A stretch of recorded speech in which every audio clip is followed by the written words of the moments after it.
Difa cette fois-ci où la coordination régionale du parti Lumana Africa a organisé dimanche dernier une série de rencontres consacrées d'une part à la rentrée politique 2013 et d'autre part aux travaux de la conférence régionale. Abdraman Boukari et Abdraman Maaz.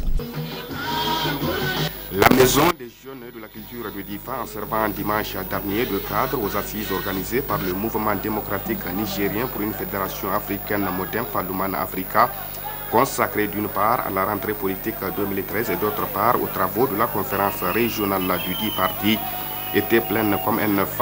En effet, cette maison d'une très grande capacité n'a pas désempli durant toutes les cérémonies au cours desquelles les prouesses qu'enregistre le moderne Lumana Africa ont été mis en exergue et partant inviter les militants à resserrer davantage les rangs pour la grandeur du parti. À ces deux rencontres de grande envergure, retraçant également la place de choix qu'occupe le moderne Lumana Africa sur l'échiquier politique national et régional, outre la présence des membres du bureau politique national qui ont tenu à effectuer les déplacements en pompe, l'on notait également celle des organisations féminines et des jeunes, des représentants des différentes sections ainsi que ceux des partis membres de la MRN et de l'ARN venus témoigner une fois de plus leur degré de maturité politique, mais aussi et surtout souhaiter plein succès à la tenue de ces assises. L'occasion donc pour le président communal du moderne Lumana Africa, M. Tetela Birikassim, tout comme le président départemental dans leur discours de bienvenue, de se réjouir d'abord de cette forte mobilisation autour de ces événements, preuve donc de l'adhésion massive que connaît ce parti au niveau de leurs entités respectives. Intervenant à son tour, le coordonnateur régional du moderne Africa Lumana, M. Hamed Ben Hameda, a de prime abord brossé la situation du parti au plan national et régional avant de s'apaisantir sur le contexte dans lequel intervient la tenue de ces assises au niveau de la région de Difa, caractérisée par les récentes manifestations des jeunes sans emploi. C'est pourquoi M. Hamed Ben Hameda a saisi cette occasion pour saluer l'implication totale des élus locaux de la région et tous ceux qui ont contribué à l'apaisement de la situation. Aussi d'adresser une motion spéciale de remerciement à son Excellence Monsieur le Premier ministre, dont la sagesse, la clairvoyance et la pondération ont permis de désamorcer cette crise. Cependant, Hamed Ben Hameda n'a pas manqué de souligner les problèmes auxquels la région fait face à présent, dont entre autres l'afflux massif des réfugiés en venant de certains pays voisins.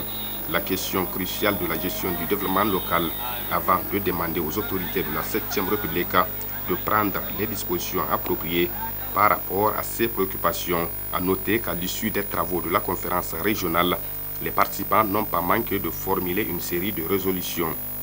Exhorte les autorités à prendre les mesures suivantes.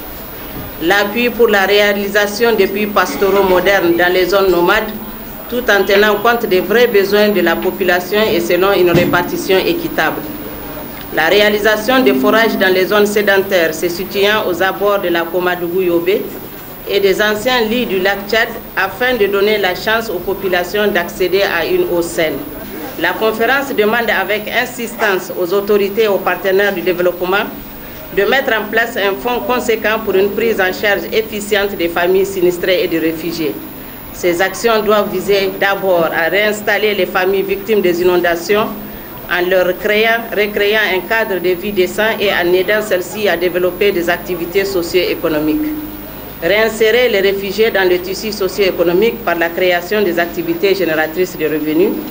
Mettre localement en place un mécanisme de suivi et évaluation de ces actions. Demande aux autorités la création d'un cadre formel de concertation et de dialogue entre les différentes communautés dans la gestion des ressources partagées, notamment dans les points d'eau et les espaces de pâturage. Exhorte à la création des emplois pour les jeunes sans discrimination dans le cadre de l'exploitation pétrolière. Demande la construction des classes adaptées et la création des conditions pour une éducation de qualité au profit des enfants de la zone en y affectant des enseignants professionnels et en mettant en place un système pour leur suivi pédagogique. Demande instamment aux autorités à doter les structures sanitaires en matériel moderne et à mettre à la disposition de celles-ci un personnel qualifié et spécialisé dans tous les domaines de la prise en charge des malades, compte tenu de la difficulté que rencontrent les populations dans le cadre des évacuations sanitaires. Exige la sécurisation des populations et de leurs biens contre les vols organisés et les autres formes de banditisme armé. Encourage les autorités à la création de groupements d'intérêt économique fiables pour le financement des projets porteurs au profit des femmes et des jeunes. Demande au gouvernement de prendre les mesures qui s'imposent pour la mise à disposition de la région de 15% des recettes pétrolières telles que prévues par la loi. Demande la réalisation des investissements dans le cadre de l'hôtellerie, du tourisme, de l'artisanat, de l'élevage, de la pisciculture, du maraîchage et de l'agriculture. Demande à l'État de réaliser les ouvrages de désenclavement des zones difficiles d'accès pour faciliter le mouvement des personnes et de leurs biens. Attire l'attention des services compétents sur la nécessité de la protection de la flore par des actions de lutte contre le désenclavement. Demande à l'État de prendre des dispositions pour la préservation de la faune en mettant définitivement fin aux actions destructrices des personnes sans foi ni loi. Demande aux autorités locales de faire preuve davantage de discernement dans le traitement de toutes questions touchant au quotidien des citoyens. En procédant à la clôture de cette rencontre, le président de la coordination régionale, M. Hamed Ben Hameda, s'est d'abord réjoui de la qualité du travail abattu en si peu de temps avant d'exprimer toute sa profonde gratitude et reconnaissance totale à l'ensemble des militants qui ont répondu à cet appel.